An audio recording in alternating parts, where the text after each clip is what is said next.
Hello, everybody. My name is Matt. I'm one of the co-owners of Mysterious Galaxy, and I am so excited to welcome Honni van Rijswijk, who is celebrating the debut of her first novel, Breeder. Yay. And joining us today in conversation is Cassandra Rose Clarke. So let me do a brief introduction of both of them.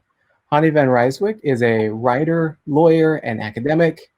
As I said, this is her debut novel, and she has had fiction appear in SOUTHERLY and was shortlisted for ZOETROPE All Story. She is a senior lecturer in the Faculty of Law at the University of Technology, Sydney, where she's joining us from the future. And that's where her research focuses on intersections between law, technology, and culture. She lives in Sydney, Australia with her partner and daughter. And as I said, our conversation partner today is Cassandra Rose Clarke, who's the author of many books, including Star's End, Our Lady of the Ice, and The Mad Scientist's Daughter, the horror poetry collection, Sacred Summer, and the young adult novels, Magic of Blood and Sea. I could go on. It's a pretty long bio. She holds an MA in creative writing from the University of Texas at Austin and attended Clarion West in 2010, which we love Clarion West here. Her work has been nominated for the Philip K. Dick Award, the Romantic Time Reviewer's Choice Award, and YALSA's Best Fiction for Young Adults. So, like I said, really excited to have both of you here, and I'm really excited for everyone who is joining us as well. For everyone who has not been on Crowdcast before, I see a lot of you have found the chat to the right. Thanks for all the love you guys are sending out to both the authors. If you want to ask a question, which we will have time for at the end, you'll see down below there's an Ask a Question tab. Feel free to ask there. And if you see someone's asked a question that you really want answered, feel free to upvote that so it rises to the top. Otherwise, I have to say this, and I'll say it at the end, but click the Buy the Books button to buy the books. Support the debut for Honni and check out Cassandra's entire catalog of work. Something for everyone in there. And I think that's it. So I'm going to stop talking and turn it over to Cassandra and Honni, and I will see you all at the end. All right. Well, thank you so much for the introductions. As you said, I'm Cassandra, and Honni and I are just going to have a really sort of chill conversation about her books and some of the themes in Breeder.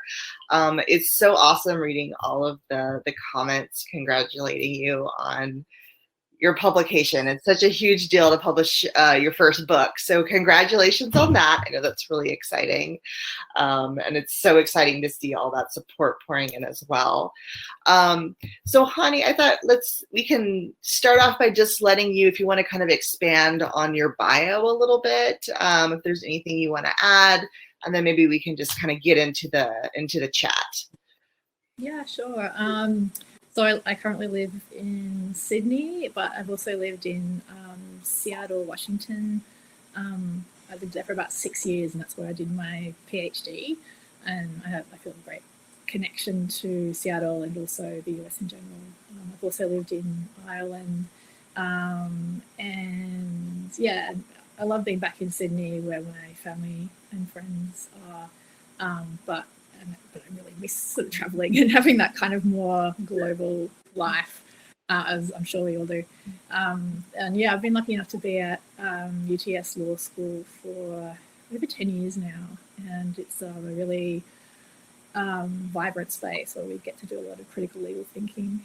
And Breeder, I mean, I've been working on this, I think, just before I started at UTS since 2010. So. Oh, wow. Yeah. So I'm quite a slow writer when it comes to fiction. And yeah, it's really, really great to be here. And I've had so much support from family and friends, and I really, really appreciate it. It's really lovely. Oh, awesome. Well, knowing that the book has been 10 years in the making is really cool. Yeah. So that makes this even more exciting. Yeah. Awesome. So I thought we could just kind of dive in. Yeah. I think for me, I mentioned we talked over email before this, and I tore through Breeder. I read the first half of it in one night, and then finished the rest of it up over like 2 days. And one of the things that was really interesting about it to me was sort of the complicated exploration of gender. It wasn't this kind of binary sort of thing that you often see in sort of older books like this, like you see in The Handmaid's Tale, for example. So I just thought I'd love to hear you just kind of talk about how you developed those ideas and what it was like sort of working in that space. Yeah, thanks. So like the world of transsexuality, non-binary sexuality, has been around for a really long time, but wasn't something kind of really available, I feel like, to my generation in such an explicit way that it is now. And I think it's amazing that this really palpable sense of going beyond the gender binary in culture, in pop culture, and then sci-fi, horror, a lot of genre fiction as well, and mainstream fiction. And I was really interested in exploring that, like that sensibility and that that identity, that sense of identity in a YA space. Like, so in a way, kind of writing the book that I would have wanted to read at 14, 15. And I kind of set up a world that was really oppositional to that, like the kind of most extreme way, like gender fascist and anti-creative, against a world in which it's really hard to explore any identity because everything has been reduced just to your productivity. Like you're literally a unit aggregation of productivity. And so in a lot of ways, it's kind of an extreme of what I sense is going on now in the world. And I think, although kids growing up have this, this great freedom around, especially gender identity, sexuality, more awareness of race and social justice. And I think that those movements are amazing. But on the other hand, I feel like capitalism is really kind of clamping down and increased precarious labor and the diminution of unions. And so I kind of really feel for kids. So I kind of wanted to have this kid who on one hand was a very open kid about gender and who they were, but they're in this world that's just so opposed to that. And I wanted to sort of see what happened and how would you navigate that as a character. So as having that as your central dilemma. That's really awesome. Yeah. That's really cool. I was really struck by kind of the critique of capitalism in the book as well, which seems like such a weird phrase to say. But it is. It's also like this really scathing critique of capitalism. And so there was a lot kind of going on, I guess, that I found really fascinating, and I feel like I haven't seen in a lot of books. Whereas Spring doing so much, the complicated gender, and then posing that with all the capitalism stuff, and then just sort of your typical dystopia, which I thought was very cool. Thank you. I also thought in your book Star's End that you go in that direction from inside the evil corporation, right? Like who we are in this world that is all about corporations, and then you have this character that's in a very powerful position from the start, and I thought that was really exciting to read as well. Like, how are they, how are they going to navigate those questions? Because and I thought they were quite a kind of implicated character, and I really love implicated gray zone morality characters. And so I do too. I definitely Stars, and I definitly was interested in that critique of capitalism, and I'm always interested to do that. And I would be interested, honestly. I know because we didn't plan this, but if you have any like suggestions for other books that deal with those themes, it might be cool to talk about. I can't think of any off the top of my head. The Traitor series. Trying to remember the name of the author. There's a 3-novel series, and it's this Syrian critique of colonialism and capitalism, and the main character is thanks, Laura. So yeah, it's The Traitor by Seth Dixon. The main character is a trader as well. So it's like, and actually in the law school I teach international trade, and I actually love all that technical stuff. Like I love sort of, it's really weird, like, I mean, I really actually love all the, the bills of lading and the insurance, like just all that technical trade stuff. And then on the other hand, I feel really critical of capitalism. So so that series is amazing. Like that series is really, really, really cool. Yeah, I've heard really good things about that as well. Yeah.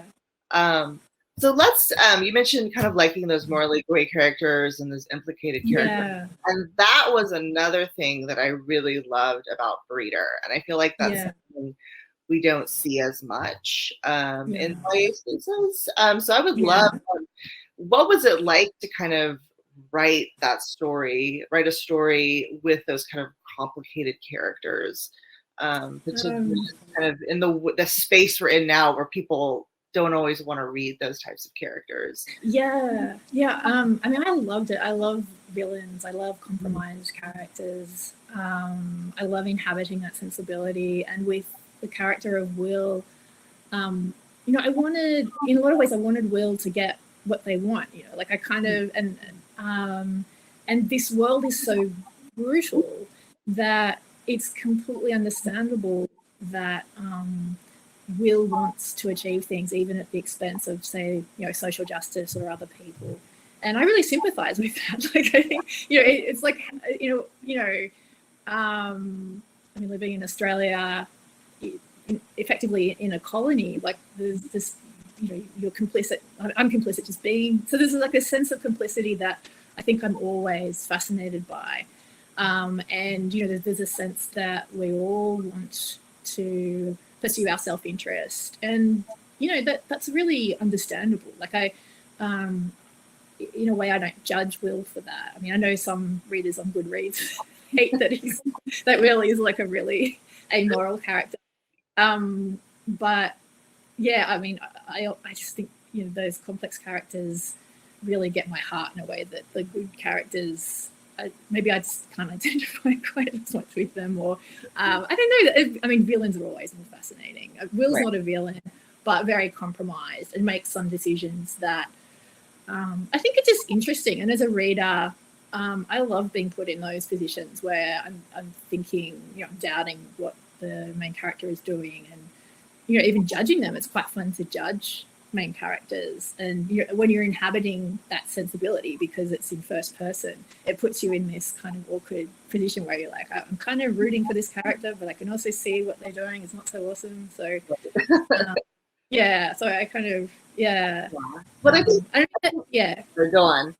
Oh, I was gonna say, like, the main character of Star's End is also in that position, but I mean possibly less explicitly, but they're clearly a complicit character, and a lot of their dilemma does come from the relationship between even her and her mum, right? Like sort of thinking back about what her dad has gone, how he has built his empire, and on what basis, and what worlds have suffered, and also very topically the plague that's going around and who that's injuring, who that's harming. Like it's like similar things and questions are raised. Yeah, I mean, I think for me, it was definitely one of the benefits of writing a character like that is it lets you kind of show what the world is like in a way. Yeah. And I think we see that in Breeders as well, because these are harsh worlds, and how are these characters going to navigate these places? And when you live in a harsh world, you have to do harsh things. And that was something that I thought, with Will in particular, like I agree, like I'm reading it and I'm like, wow, Will, that's not cool. But at the same time, I'm like, I get why you're doing it. Like, I understand, you gotta survive. Because this world is, terrible. Like the situation that he's in is not, it's not good. So what choice does he have? And I think that's one of the things that those sort of morally gray characters are really good at is helping us to see sort of, it's like almost a decision of world building. And I think also even if you're a part of a marginalized group, you can still hold a relatively powerful position. So there's like real questions around where should your loyalties lie? And I think it's completely understandable that Will would be thinking, you know, I have this opportunity to kind of claw my way to the top and get what I want. So, you know, I kind of want to do that. Like, I think that's a really, really understandable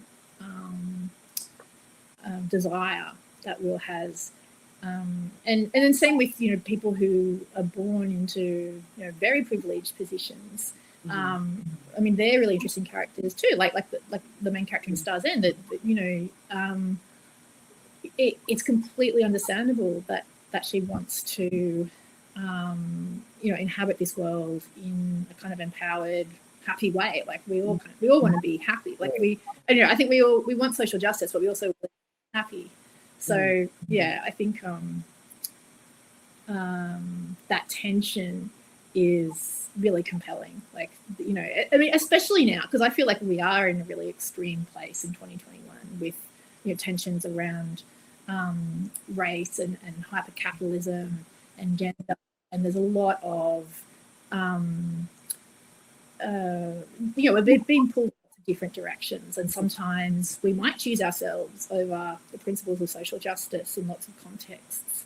And I think that's a place to sort of think about that. Like, you know, on one hand, yeah, that's really understandable, and then on the other hand, like, what else should we do about that?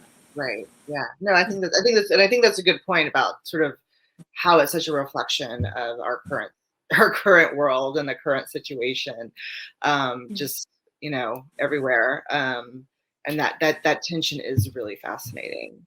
And I just think it's cool to see more books that are sort of exploring that, more stories exploring. Because I think sometimes people they're sort of not sure how to handle it. And I thought Reader did it really well. I think. Yeah, actually, I kind of want to use that as sort of a launching off point to just sort of maybe talk a little bit about the world building in general. I thought the world building in Reader was really cool.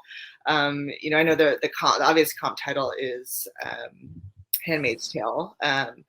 But I also, and I don't know if it's just because I know you're from Australia, I was also getting like Mad Max vibes. Yeah. So, yeah, no, totally. Yeah, so it was like that's kind of cool.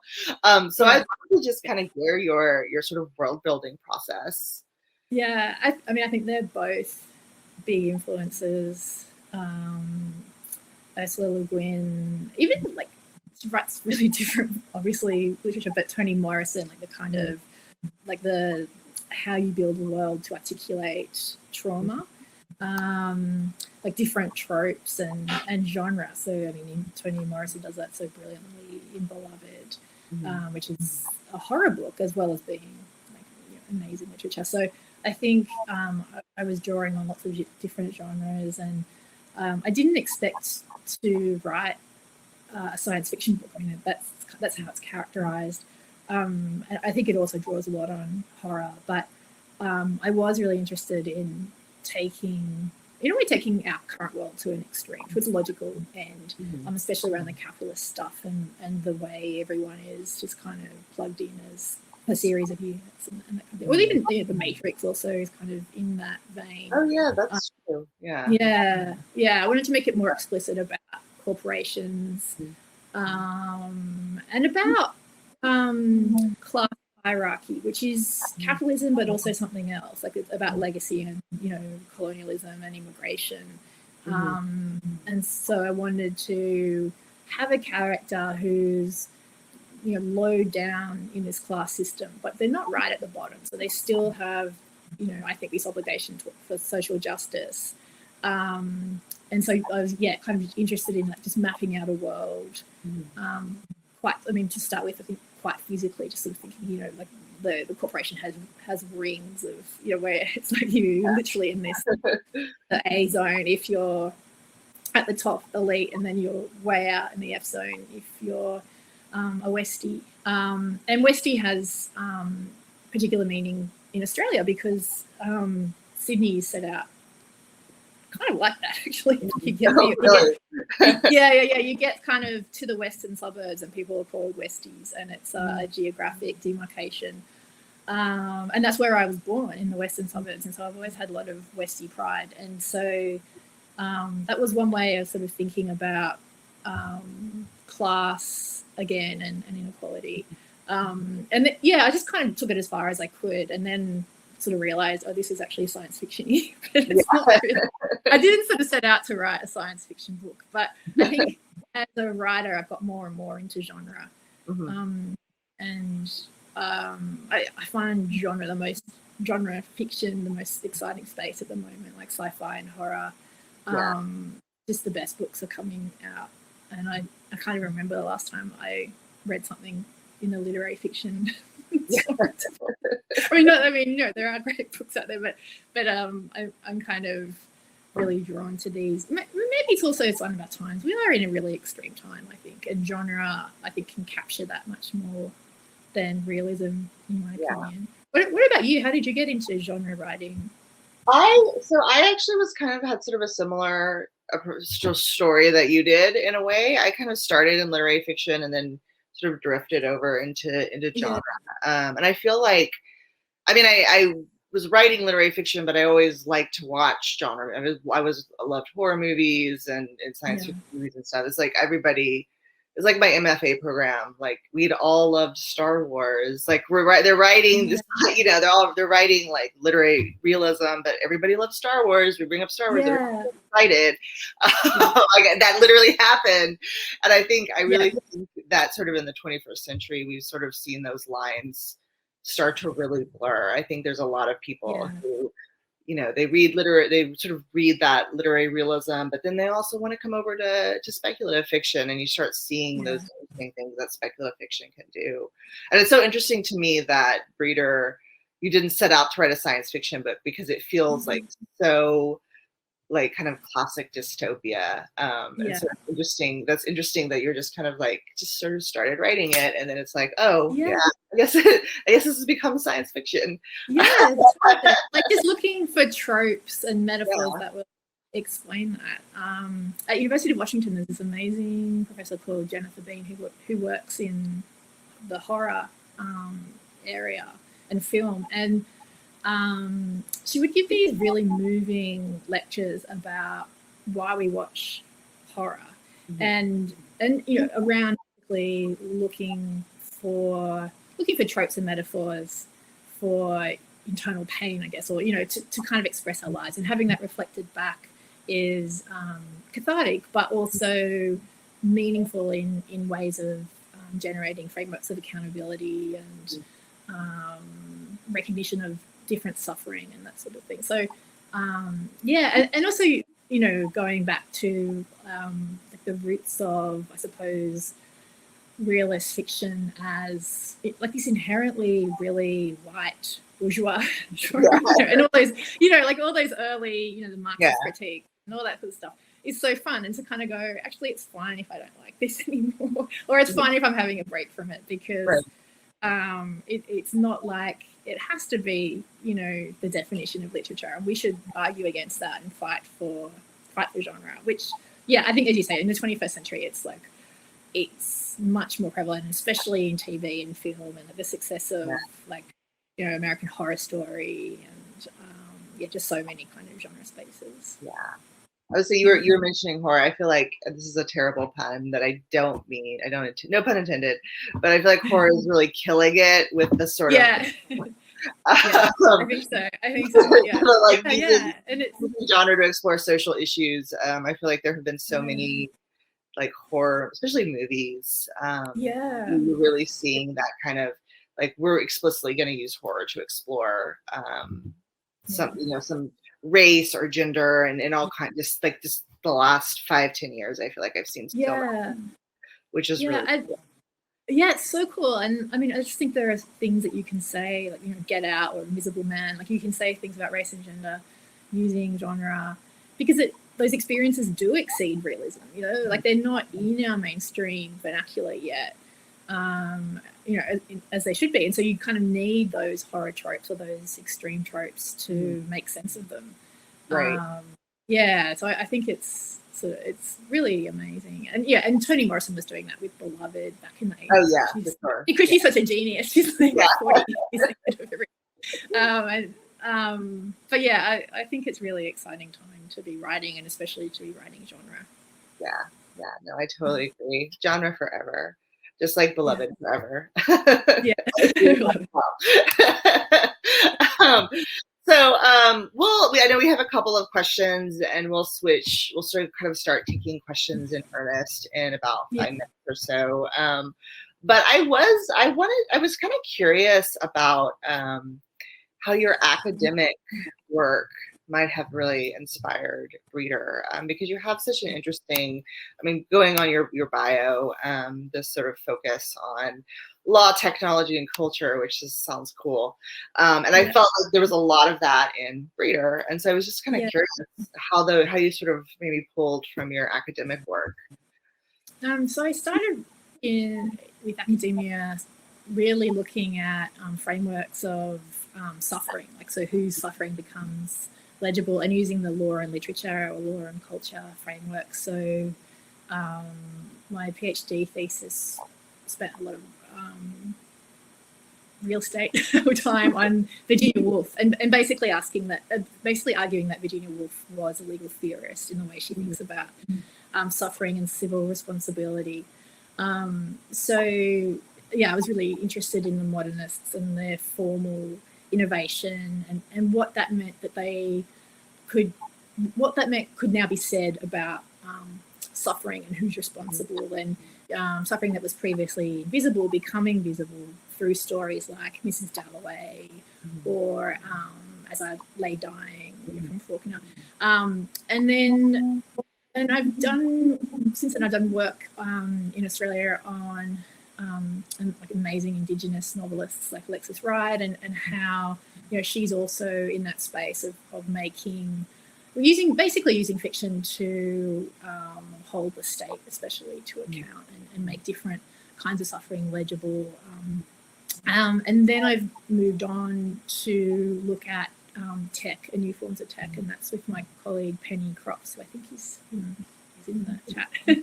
And we've been looking, and that's focused a lot on really evil corporations. So looking at Google, and how, you know, Google initially started off with kind of a, you know, sort of more edgy, we will be different mentality, and actually had the slogan "Don't be evil," and then kind of evolved into this totally evil megalomaniac global corporation.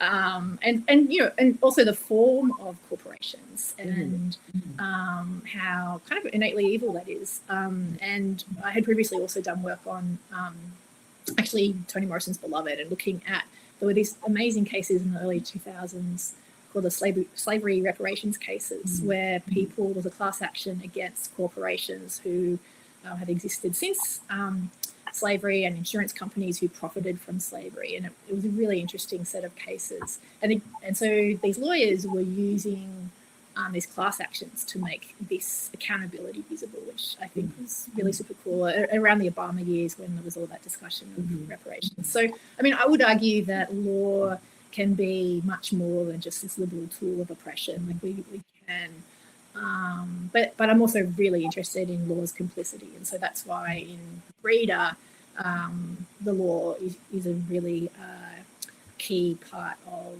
the dystopia, that it plays this important role in generating a dystopia. So yes, I kind of do think that it's important to acknowledge that, you know, that there's not really an alignment with law and social justice in our world, and that we should be really mindful of that. Right. No, yeah, I think that's a really good point. Yeah, and I was just thinking, this was just a thought when you were talking about sort of the corporations, and this is not an original thought of mine, but I've seen people talk about how, you know, we are living in that sort of corporate dystopia, but all the corporations have made themselves look nice. Like we're sort of living in like the Blade Runner world, but they're like, oh, we better use bright colors in our aesthetics, so then people won't know we're living in the Blade Runner world. Whenever people bring up Google, that's always what I think of, because they're like primary colors, don't be evil, and it's just like, okay. And like corporate sponsoring of Pride Month or Sydney Month here, and how in many ways that's so against what corporations are actually.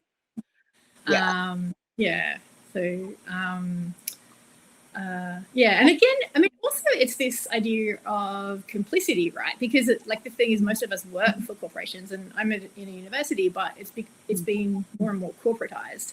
So it's like, you know, how do you navigate that? What choices do you make when you're really situated in this compromised position in some contexts? So again, that's sort of why I wanted this extreme world, and then to have this character in the middle of it who's like not this super ethical being to begin with, but is persuaded by different things that happened to kind of, I guess, become more ethical and to think about things that they've never thought about before.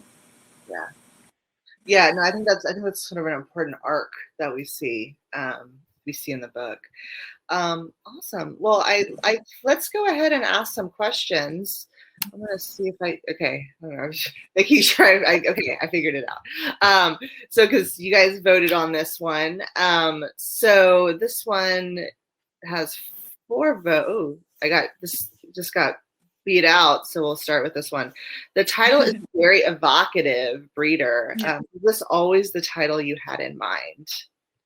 Yeah, it was actually. And I mean, I think because in this world, there's such a sort of violent gender binary that I guess I wanted to make that super clear.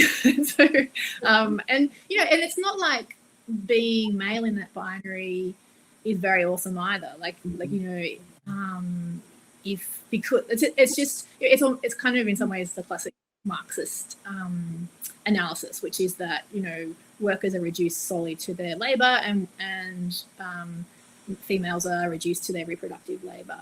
And so if you're a guy, you and your units fall below a certain level, you're sent to the incinerator, like you're literally disposable. And if you're a woman, a girl, you have to be reproductively productive, or you're also discarded. So I was kind of interested in just putting that out there in the title, and also it's kind of like quite an offensive word. Like it's like a viscerally like kind of word, and I think I also wanted to capture, like, you know, what it's like as a young kid, as a young girl, when you hit puberty. And, you know, for me anyway, the experience was that I was practically just reduced to this, you know, like, you are now a breeder, you are now a sexualized being. And so I wanted to get to that. I wanted to get, there's kind of a disgust in it, and there's also, if I think about, you know, being 12 years old, it just felt like hitting this brick wall of like, there you go, now you're a breeder.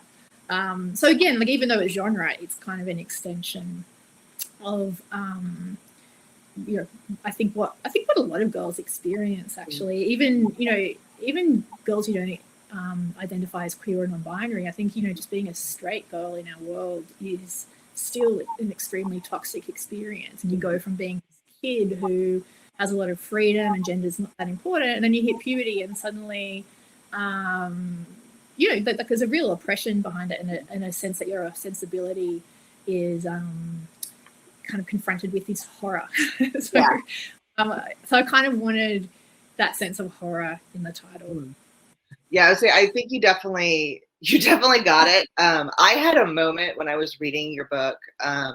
So for some reason, I was reading Breeder as being like a job, and I was thinking, oh, there are girls in this world, not all of them are readers. Some of them, you know, they're doing other stuff. And there was a moment, you know, a couple like 20, 30 pages in, I don't remember exactly where it was, where I just suddenly realized that all women were breeders. Like all the girls were breeders. That was like it was all men and the girls were shunted off. And I just had this like moment of horror, like just like revulsion and horror that was like so effective. Where I just like realized what was sort of the reality of the situation. And it was just a great like, horror moment for me. And I was like, oh, this title takes on so much more like weight now. And I was like, oh my God. I'm really glad that came across. I kind of drew in a lot of like body horror from horror films and books. And, you know, in that sense that puberty, I mean, what I noticed when I was a kid was that for boys, puberty was this thing to look forward to. You know, now entering like your more powerful version of yourself because you're going to become. And then for a lot of my friends and I, it really didn't feel like something to celebrate. Like there was actually a bodily horror around that. And I think that that's so interesting, and you know, and that's connected to, you know, girls having higher rates of depression and anxiety and eating disorders and all sorts of things. And I wanted to, I guess, make that really material and visceral.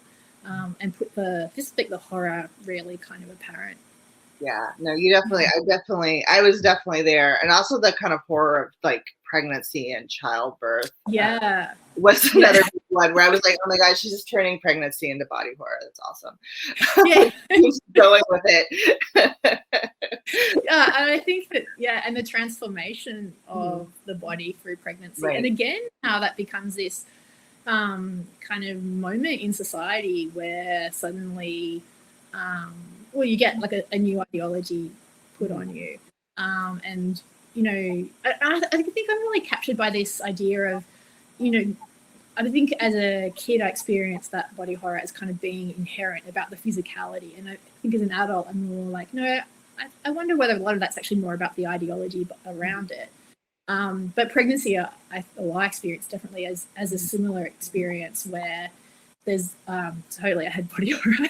So, and part of that was, I'm sure, like that you're treated differently, and you occupy public space differently, but also your body is kind of monstrous. Like it's, you know, the chemicals have changed fundamentally, and things taste differently and smell differently. So, I was just really interested in that, and interested in using that extremity of like the horror metaphor, and I think also it goes against how you're meant to feel, right? So like, I love my beyond anything, but you're meant to have enjoyed pregnancy, and I really did. I hated every minute of it. And I think it's interesting and important for people to say that, like, because some people really love being pregnant, but some people really don't, and it still feels hard to say that. Like it still feels hard to to say, you know, like I felt like I was invaded by a monster. And like why isn't that, you know, fair enough? So I wanted to give kids like and adult readers just a sort of another way to look at it, like, you know, hey, if you experience this as monstrous, here's a precedent for it, you know. That's awesome. There are things I learned about pregnancy like in my 30s where I was like, how does nobody told me this. Like you hear all the good things, you don't hear any of the you just find out. I was like, really? All right, we had another question that I thought was a really interesting one. What kind of research did you have to do for this book, and what was the most interesting thing you left out of the book? Oh, that's really cool. I was really interested in the kind of corporatization of fertility, and again, like that's another kind of extreme version of what is going on in the world now. So I went through IVF, and it is kind of hilariously, I don't know. It feels, in many ways, it kind of feels like you're in this sort of little cold factory thing. I mean, like, I didn't mind, actually, to be honest. Like, I was just like, this is very efficient and it's fine. But I know a lot of people don't like that about it. But it's highly corporatized. And but also just fascinating. Like, you know, my kids spent a few months in deep freeze as an embryo.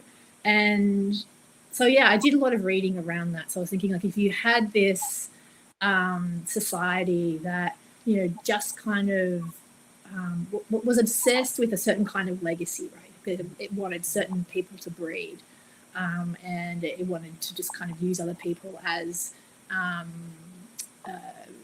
cogs in the wheel of making that happen. How would you do that? How would you do like a mass fertility exercise? And so I didn't end up doing the kind. I left out the kind of I guess the backstory of like all how that technology works. So I had, you know, lots of material where I was explaining, you know, how they were doing this and you know, what the how the scientists were involved and that sort of thing. And I didn't end up putting that detail in, but I think it's like completely fascinating, just that kind of corporatized fertility, which I'm not against at all, but I just, you know, if you take that to an extreme, it could become something else. Right. And yeah, so that's the dystopian thing, right? Taking things that could be good, and just pushing them all the way to the worst possible. Right. Like, yeah. Like, what if someone decides to do this with it? Like, it's, you know, the potential is always there. And you know, and that's in the, you know, a lot of definitely the legal and ethical debates around fertility treatment. And interestingly, I kind of, in some ways, like, it's like there is a lot of horror around that, just even in mainstream discourse, which I think perhaps shouldn't be there, because I think, you know, I also think that everyone should have access to that science and IVF and that. So yeah, it's kind of even that sort of interpretation, this kind of dystopian interpretation that I've had, I kind of feel ambivalent about, because I'm like, well, you know, it's actually really cool technology and it's amazing, and but yeah, you know, of course it could go completely evil, like most things. Right, very cool. And we've got some more questions. All right, this is a good one. Will is such, or I should be saying who's asking these, I suppose. Alexandra asks, Will is such a vivid character. Did you get the idea for the character first or the world? I think it was probably a bit of both. Like, I think I was, I definitely had this sense of a character who really wanted, so the way I see Will is like a character who just so desperately wants to be happy, and has this chance to pass in a particular way. And so I had that idea, and then of Will, and then as I kind of thought about Will, the more I guess the more nuanced that became, but it was in conjunction with thinking through this world of extremity. So I think it's both. How do you find, do you sort of think of the character first, or the world, or a bit of?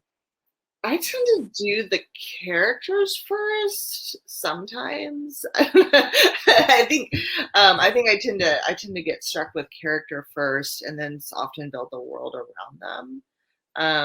Or that was especially when I was sort of a newer writer, and I feel like now sometimes I get ideas for worlds, and then figure out sort of who's gonna populate those worlds.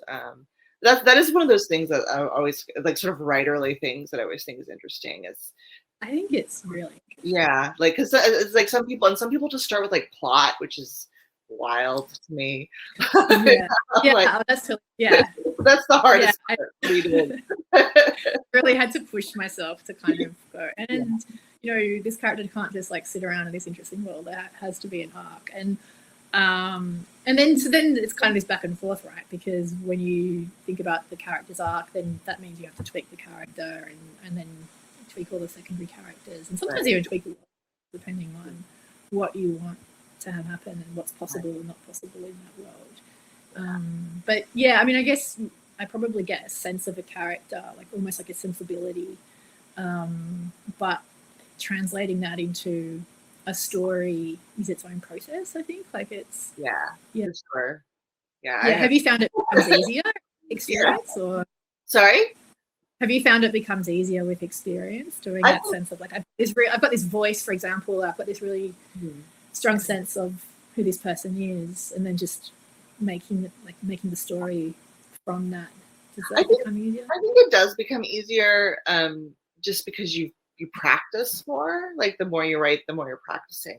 But I also think each book has its own weird challenges, and so each book, you kind of wind up writing it in a different way. Like you think you write one book and you think you figured out how you write, and then you're like, oh, it's not going to work with this book because I've got totally different characters. There's a totally different story. There's totally different things I'm trying to do. But I mean, I think you start to become more, that stuff starts to become sort of second nature. You know, the more you just like with anything, you know, the more you do something, you know, the easier it starts to become. That's really good to hear. Yeah. Awesome. Yeah. Let's see. We had one like quick question that we can just drop in the chat. Tasha wanted to know the name of the Indigenous author that you mentioned. We might want to just type that so people can look them up.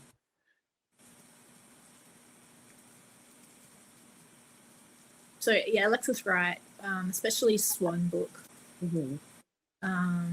Which is about, actually it's science fiction as well, really. I mean, it's literary fiction. It's amazing, but it tells the story of a girl in an apocalypse who won't speak, and it's her interiority, and it's extraordinary. It's really such an amazing book. It's probably like Beloved and then Swan Book. It's a kind of way to So I will definitely check that out. yeah, it's really amazing. And yeah, she definitely draws on science fiction and horror tropes in that, and does a lot of really genius world building about the present colonial Australia and what that's like what it's like to experience that as an Indigenous person. And actually it's a story about law as well, law's complicity, and Mysterious Galaxy popped up with the link. Awesome. All there to purchase Swan Book. It's all in the chat for those of you who are interested. So I think we probably have time for one more quick question. This one I think is really interesting. How do you think publishers decide between marketing a book as YA or as an adult? And this is Poppy G, and they said, I felt like Breeder could easily be marketed as either. And I can definitely see that. I'm also kind of curious, did you write this intending for it to be YA, or did you just start writing a story? I just started writing. I didn't really know until I sent it to my agent and got feedback from her. So yeah, I don't know, because also it's a really dark book, and so someone said, they might be in the chat, my friend Becky said, oh, I'm going to give it to my 10-year-old. And I was like, okay. I mean, her 10-year-old's like, you know, a brilliant genius, and I'm sure we'll have lots of interesting things to say. And you know, the thing is, at 10 I was reading Stephen King and stuff, so I don't know. In part I'm like, well, actually this is totally the book I would have loved at 10 or 12 or 15. But I kind of feel that and you know, and I read also, you know, don't you remember like that, what was it called, Clan of the Cave? Oh yeah, I read that at like 12 or something. Yeah, right, like all that stuff we used to read. And I feel like now people are more like, oh, we should protect children's sensibility. So yeah, I mean, I would, on one hand I think, yeah, a 10-year-old should read that if they're interested. And I want kids to read it, but I also think it would be interesting for adults as well. So yeah, I mean, I'm assuming they just do it as like they probably, I'm imagining that they read a book and they just go, that feels YA. You know, the protagonist is 15. It's got an arc about, you know, kind of emerging as a person and about identity. So some of the themes are YA. But yeah, I don't really, I mean, the same, well, I mean, I can see why it's sci-fi, but I guess some of these categories. I think it's also listed as mystery thriller in some of the catalogs. So, and I mean, I guess it is, but a thriller or like an action. So yeah, I guess they just kind of tag it or list it depending on what resonates or what they kind of think people are looking for in that space. Right. Yeah, I sometimes think that's like a publisher. I always think of that as a publisher problem. I'm kind of like, yeah. Figure out how we should classify this. I think that's interesting because my first YA book, I did not write it as a YA. I was just writing a story. Yeah. Like I just started writing, and then I submitted to my publisher, and they're like, "Oh, we're gonna publish this as YA," and I was like, "Really?" But they, but I was just let them do it. I don't know. John, was that the book Forget This Ever Happened, or is there another? No, that was I actually wrote Forget This Ever Happened as a YA. But that was The Magic of Blood and Sea, which was originally published as Assassin's Curse. That it was actually Magic of Blood and Sea collects the two books that I originally wrote as one book. So it sort of back to how I originally wrote it. But yeah, that was one where I just started writing and wasn't thinking of whether it was a YA or adult or whatever. But yeah, with Forget This Ever Happened, I was like, okay, I'm gonna write a YA book. I'm gonna actually write like something that's YA. I really loved that book. I really loved its exploration again of like sexuality, teenage sexuality, and like the coming of age story in a really light-handed way. Like it was, she's discovering her bisexuality and although that's a theme and a question in the book, it's really quite subtle and lovely. Like it, and I know all the horror stuff with the monsters appear. Like it was really funny, right? Because she's like looking at her window, suddenly there's this like monster and the town stuff, the small town, like the horrible, the horrible Audrey character who's the cheerleader and ends up being like an alien bot. Like it was just really, really funny. Like kind of drawing on. There's a book I read ages ago called Eating the Cheshire Cat. Have you ever read that? It's about like sorority, Southern sorority girls. It's a really that sounds like it'd be it's a really funny book. Like the book reminded me of that. Like it's not Eating the Cheshire Cat is kind of, I guess it's like Southern Gothic horror, but also like this really fun coming of age story. And your book reminded me a lot about like some of the same humor and some of the tropes of the small town and I guess all the violence around there, like the gender violence and the but done in this way that it's really visceral, but it's also like an awesome story. And that was Forget This Ever Happened. Maybe Mysterious Galaxy completely. And I loved that main character. I actually really loved Audrey, the alien bot cheerleader. I loved her too. My agent said she kept picturing her as Taylor Swift. Hilarious to me. I loved the part where she walks into the bedroom and all the family members have been like unanimated and they're just like lying in a pile. It was just like, I think also it was like the horror of the normal nuclear family too, right? Like that stuff where you're just like what's that Nicole Kidman thing. Anyway, like it was really, my gosh, Stepford Wives. Stepford Wives, It's probably inspired by that. That book was my I'm trying to write my version of those like 90s YA horror novels, like Fear Street. Netflix just. That is so cool. I was obsessed with those books when I was a kid, and so I'm just gonna try to write one, but make it modern. That is awesome. Is that your next book? Sorry. That's Forget This Ever Happened. And are you doing more in Spain? No, I'm not. I should do that. That was kind of what Forget This Ever Happened came from. I know it went off in a weird direction. Actually, somebody was asking what we were both working on, so we can definitely transition over to that. But I am not working on any YA books right now. I've got a fantasy novel that was recently announced.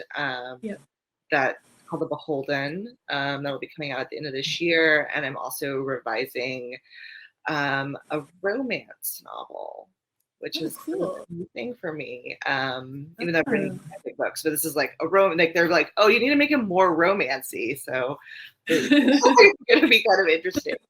But how do you make things more romancy? Is it just like you make the love interest more? Like he has to be. This has to be a lot, apparently. That would be really fun. Yeah. So that's kind of the thing I'm working on. So how about you? What are you working on right now? I'm working on an adult literary crime book that's also really super dark and set in Sydney in the 90s. And one of the kind of 2 points of view, a detective and then a 13-year-old girl. So, I mean, I think initially it was kind of maybe YA, I don't think it would, I'm kind of open to it, but I don't think it would be, it's definitely gone more into the crime genre and procedural stuff and super dark stuff that I think, again, I would have read at 10, but I don't know if they'll market this book to 10-year-olds. Right. Yeah. I feel like 10-year-olds are not necessarily reading YA novels. I know. Yeah. All right. Well, I guess since Mysterious Gal, you have appeared, it's time for us to start wrapping things up. It is time. My usual last question is always, what are you all working on? So thank you for taking care of that. You saved me the trouble. Really excited for all of these upcoming stories. Keep pumping out that genre fiction. Obviously, we're big fans of that here at Mysterious Galaxy. And again, thank you so much to both of you. This was a very fascinating conversation. Gave me maybe think about how many times I read Brave New World and how exciting this sounds in comparison. So that's really great to hear. Thank you. really look forward to diving into Breeder, and I hope everyone in the chat is as well. You can buy the books down below and check out all of Cassandra's backlist and her upcoming novel, The Beholden, as well. That is already available for pre-order. And I think that's it. I can hear my dog barking downstairs. Apologies if you can too. So thank you everyone for joining us. Great questions, great conversation. And again, Honni, congratulations on the debut. It's so exciting. Thanks, Matt. And thanks so much, Cassandra. Of course. Congratulations. Like I said, it's so exciting to have your first book out. So thanks for being part of it. I really appreciate it. Of course, I'm honored. All right. Well, everyone have a great night. Stay safe, and we will see you at our next event. Okay. Sounds wonderful. Thank you. Bye. Thank you. Bye.